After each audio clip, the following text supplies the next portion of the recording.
Hey guys, welcome back to the channel. Today I got two projects. Number one, we're going to be installing a Helix Overdrive unit, and we're going to be fixing the thread on the plastic intake manifold where the throttle body mounts. Now you guys know that just recently I installed the Fogger 700 kit on my car. And honestly, I'm not here to badmouth the product. I think the product is actually phenomenal and that it would work for 90% of the people that buy it. It is great, it is simple, user-friendly. I mean, I have nothing but good things to say about it. The issues that I'm having with it is simply because on the F10 chassis, for some reason, they made the frame rail so narrow that you just can't fit the charge pipe in there. You guys saw the struggle that I had with fitting the charge pipe, hacking it up to try to do something to make it work. But also there was another point that I was talking about with my tuner, David Shop, and it's not just a matter of where we are right now, but also moving forward with what I want out of the car and what he wants to do with it as well. We wanted more control on fuel flow, and we wanted to make sure that the DME had full control of it. And of course, with the Fogger being a standalone kit, that's not an option. So we went ahead and decided to go ahead and remove the Fogger, and we're going to move over to this Helix. So that way, all fuel is then controlled by the DME for a much more precise delivery. I've already removed my hacked up old charge pipe and all the rigging I had to do. And of course, everything that went for the Fogger is here. Of course, my throttle body, and this screw is perfectly fine. But you see there that because I had this one hole in the intake manifold that got stripped, I ended up running it along with a zip tie, and that's how I was able to get enough bite on it, and that worked. I mean, I had no leak whatsoever. I just wasn't happy with the fact that I even had to do that at all. So we're gonna take care of that in a second. All right, so I picked up this kit from Amazon. It was less than $20, but it's an M6 by 1.0, which is what you'll be using for a bolt of the length that's needed to keep it all in the same diameter that would fit going through the hole of the throttle body. So we'll be doing that shortly. And of course, here we have the new charge pipe from RVG, looking real nice. And of course, the big ticket here is the Helix Overdrive. So you have the pump itself, all the mounting hardware for it, a support bracket, and a new vacuum pump cover plate, along of course with a new fuel line. The kit does not include new mounting gaskets for the high pressure fuel pump, and because this gets sandwiched between the high pressure fuel pump here and the vacuum pump on this side, I went and picked up two gaskets. There's part number for it. All right, so here's how it's looking under the engine bay. I've already disconnected stuff off the intake manifold and whatnot. I've already unbolted the bridge here that goes across. Need that play. And of course, you gotta pull your evap check valve off this bracket here. But now with all this room, I'm ready to go ahead and disconnect all my connections at the DME. I wanted to point out one thing to you guys. The first three big connectors are very, very similar. And two of them, you can actually swap them and put them into the incorrect connector. So just be aware of that. Make sure you label your connectors so you know where they go later on. Because again, you can switch them by accident and you end up with a Christmas tree of lights inside. And if you have it there for long enough, you can actually burn up your DME. Okay, so now I'm going to go ahead and disconnect all the connectors of the DME. And I'm going to knock out all the 10mm bolts and nuts that hold in the intake manifold. Then this whole thing can come off one piece.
just like that. All 4 holes have metal thread on them. These are the new bolts that I got for it. They are the exact length of the factory one, but look at this. Plenty solid. So I also got some washers to spread the load and some locking nuts right there that they're gonna squeeze up against the throttle body, so it's gonna be nice and tight. It's not gonna back out. So we're done with this. Now, time to focus on that.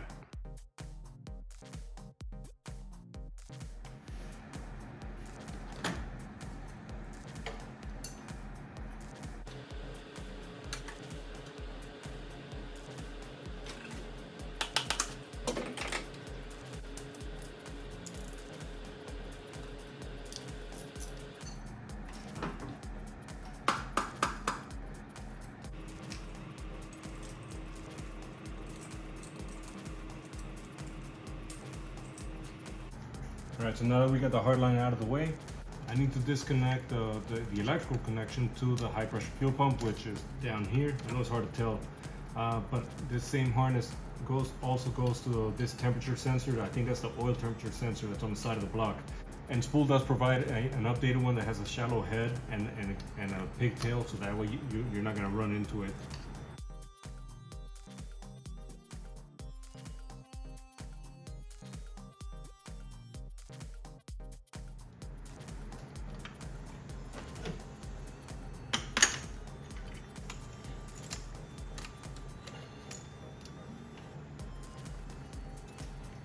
The pump is secured with 5mm bolts, so I have a combination of a 5mm Allen and also a 5mm bit that hopefully I can reach some of them with a ratchet.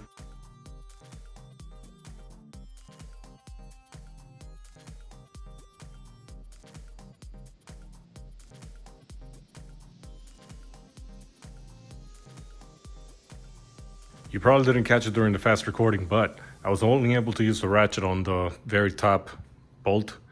The other ones are way too, like, there's no space to get a socket in there, so you have to use an Allen key. And unfortunately for the other two, this wasn't enough leverage. So what I did is I got myself one of these wrenches, and I used a closed end on the end of the Allen key, and I was able to, with this, have enough leverage to just turn it in and knock it loose. Then they just came out by hand, no problem. It's just a matter of breaking them loose. All right, now that the high pressure fuel pump is off, we're gonna go ahead and remove the faceplate of the vacuum pump.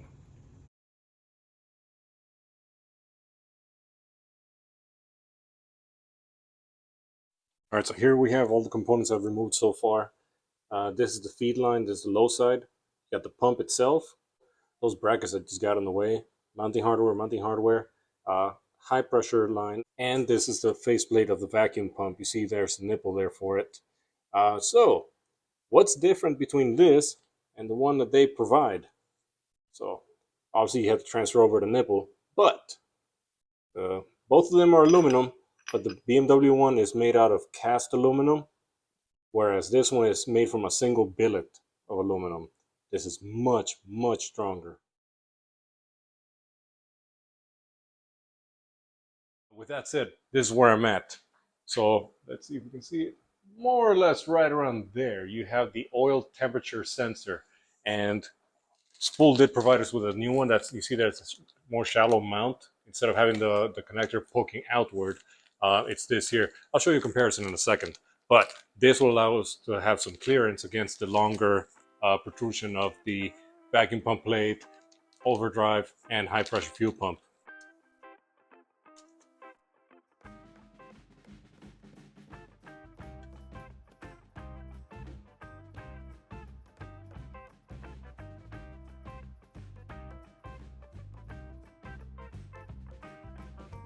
Okay, so there is the vacuum pump face, all good to go. Keep in mind that these bolts, the mounting bolts, I am using blue Loctite on them, not the red. You want blue on this one. Red would be overkill, but there it is. And then I have the Helix Overdrive and the high pressure fuel pump. So I went ahead and replaced the gaskets on this and installed a new one here. Obviously you're going to need two of them. I showed you the part number earlier. But obviously you want to make sure you clean the surfaces real well, and then you lubricate these O-rings with fresh oil, and then now that's good to go. I just want to make sure that this thing sits in the groove on the on the vacuum pump, and I can go ahead and push it in place.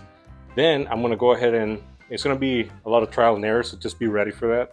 I'm going to put the vacuum pump in and then figure out how much bend I need to add to this line. I already bent it a little more than it was from original, so we're going to see how much more we need in order to clear the starter motor. Well guys, there you go. Pump is on finally. Wow, that was a struggle and my back does hurt from leaning. Man, it sucked. But it's done. So I do want to say a few things for you guys. When you go install these, remember, so all this hardware is 5mm bolts, but you cannot put this bolt in once you have the pump in place, because it runs into the shallow mount pressure sensor or temperature sensor that right there. So I had to pull this back out.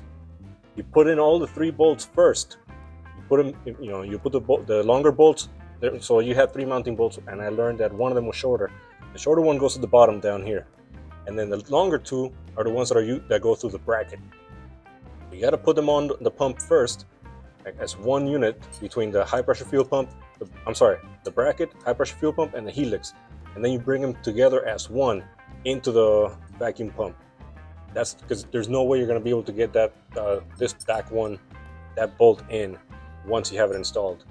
So with that said, you need a long 5mm Allen key, and you have got to make sure that it has this ball joint at the end, because although these 2 are relatively easy to get to, that back one you can't get at it straight on. You actually have to get at it at a slight angle, more or less, and you're not going to be able to properly tighten down that bolt if you have a straight on Allen key. So you have to have this ball joint here, okay? So now at this point, what I'm going to do is I'm going to go ahead and run the high pressure line from up here, and I'm just going to have it hanging up here. I'm probably going to just thread it loosely here, because once we have the intake manifold, I'll find the final position. But for now, we're going to go ahead and secure it there.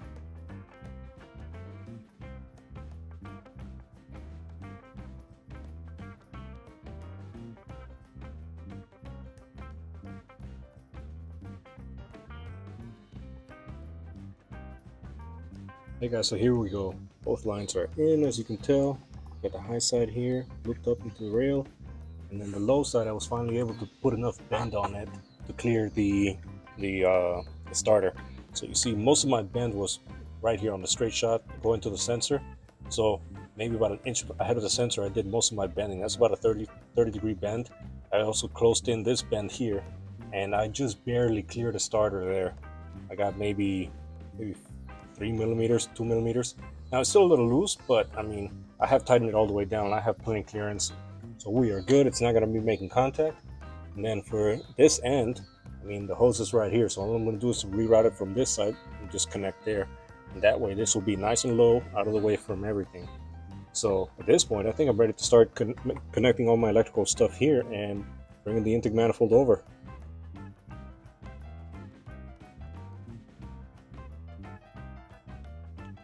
So I ran into an issue. The barb here, I went to go connect it after I had the intake manifold on, and I think that was my mistake. I should have made my connection first here, and the throttle body, of course, and then put the intake manifold on, because once it was all tightened down, that barb was sitting tight against the box here. You see I put some tape because I felt like it. But it wouldn't fit, so I'm like, I take the manifold back off, and then I'm shoved this as far back and down as I could. So now I'm hoping now that I'll go ahead and be able to make these connections and then put the intake manifold on, and it should all fit. So crossing fingers. Good thing I kept looking. So this thicker power cord here, it just slides into this lock mechanism. If you press down on this tab here, it'll release from the holder on this box and you just slide it off. And now I'm able to just shove it all even further in. Oh, this is so much better. Hey guys, so it's the next day, and unfortunately, I don't have any good news for you. I was able to get the whole car back together. Look at that, intake manifold, the new charge pipe is in place, DME and everything. I went to go start it, and nothing. I'm like, oh my God, what happened? So, long story short, I have voltage, I have no codes on the computer. I have all my sensors giving me readings, mostly at 0 because obviously the engine is off. But again, no trouble codes, full voltage, I have fuel pressure going into the rail, which of course right now it's just the pressure being put out by the low pressure fuel pump in the tank. But when I go to turn the key, I don't even hear the starter solenoid clicking. So with all that evidence in mind, what I'm thinking, and I also verified it with some buddies at work, that we really suspect that it's just a matter of no signal or no power going to the starter. With all the movement that I did in here between the power boxes under the intake manifold and then shoving the intake manifold into place, who knows, it's possible that I might have knocked off one of those cables in there in the process. And unfortunately, once the intake manifold is in place, you don't really see the starter. You can see the solenoid for it, but you can't see the end where the connector goes. So I don't know. The only way for me to know would be to go through the trouble of taking the charge pipe, disconnecting the DME, and pulling the intake manifold to get a look in there. So that's what I'm going to do now. And I wish I could have kept going last night, but unfortunately by the time I finished it was 11:20 more or less. And guys, I get up early. I get up at 4:30 every morning to go to work. So that wasn't an option. I was like, that's a tomorrow problem at this point. So, well, it's tomorrow, so let's see if we can figure it out. So obviously you see that I've removed the intake manifold, charge pipe, and DME. I went through and verified all my cables. I made sure that all my connections are now nice and tight. I also went inside the car and I checked on both fuse boxes that all the fuses were good, that relate to the DME functions and the start functions, and that's all good. All signs look good at this point. I'm going to go ahead and reassemble it all, and let's cross our fingers that it works.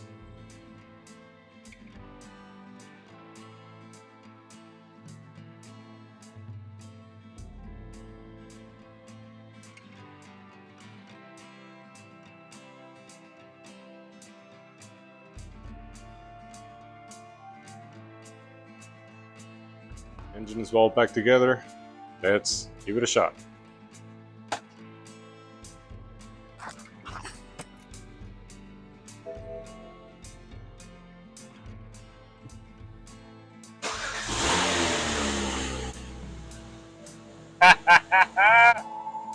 Yeah! Woo!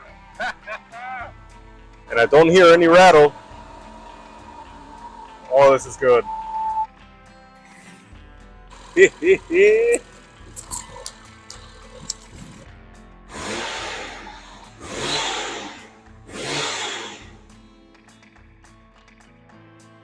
so it's finally up and running. That was a scare that I had with the electrical, and to be 100% transparent, I don't know what fixed it. Maybe it was just the connector that was loose. Maybe it was my tapping of the starter, because really those were the only things I did. Everything else was just checking. And the only stuff I did, I smacked the starter a few times and its solenoid, and I made sure that signal wire was in there tight. That's it. And bam. So no complaints, I'm happy. So now I need to send the log over to David's shop so that he knows more or less where it's sitting. So yeah, so I think with this, we'll finally be able to get our tune right in 91 octane, finally be able to hit the dyno. So I'm very happy for this, guys. Thank you so much. If you liked what you saw, please hit the like button and consider subscribing. And like you already know, I got more projects coming this way. Thank you so much.